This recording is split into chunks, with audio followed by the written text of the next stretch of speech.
Over. Thank you very much.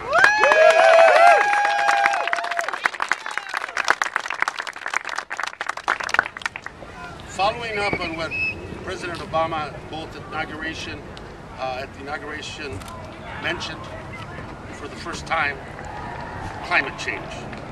Words that shouldn't be that difficult to say, but it's been a while that Congress here has dealt with this very real, pressing, and devastating issue that faces not only America but the world. And it's a reality.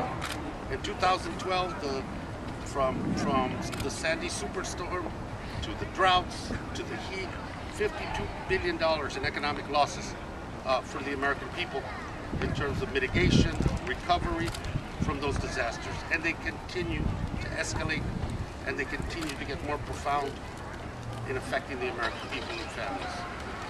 Of importance also that I see in the district I represent, that poor, low-income, and middle-class communities are particularly hit hard in terms of recovery and their ability to handle and survive some of the heat changes that are going on and some of the climate changes that are going on in those communities. The lack of resources is compiles this environmental crisis that we have before us. And so Congress needs to deal with it. And one of the decisions coming up that I think is of great importance to all of us, because it sets a tone. You cannot be talking about mitigating and doing something proactive about climate change in this country if we approve the Keystone pipeline. It cannot be done. Once again, we're providing a subsidy to the producers of tar sands oil. We're providing a subsidy and sending a wrong message about what the energy future of this country should be. It locks our economy once more into a fossil fuels dependency and effectively close the doors on alternative and renewables. That is a mistake, not only for the issue of the environment and the public health of the American people and the world, but it is also an economic mistake.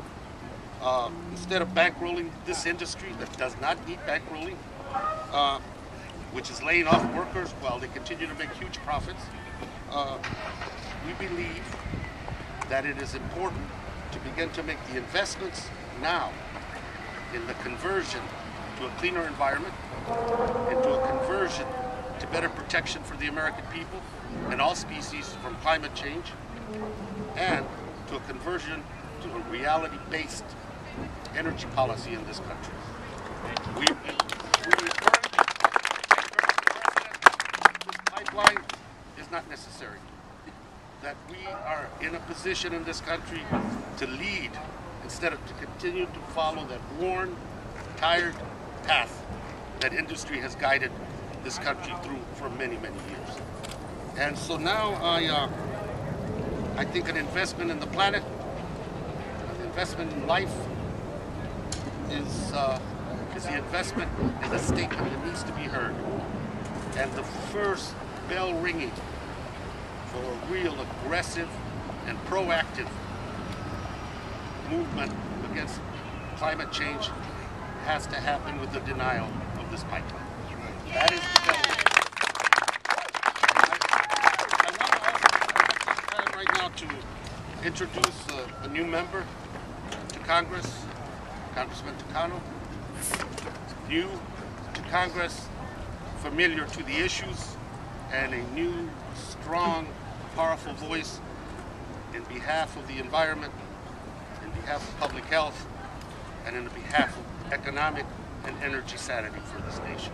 It's my pleasure to introduce my colleague, Congressman Tucano.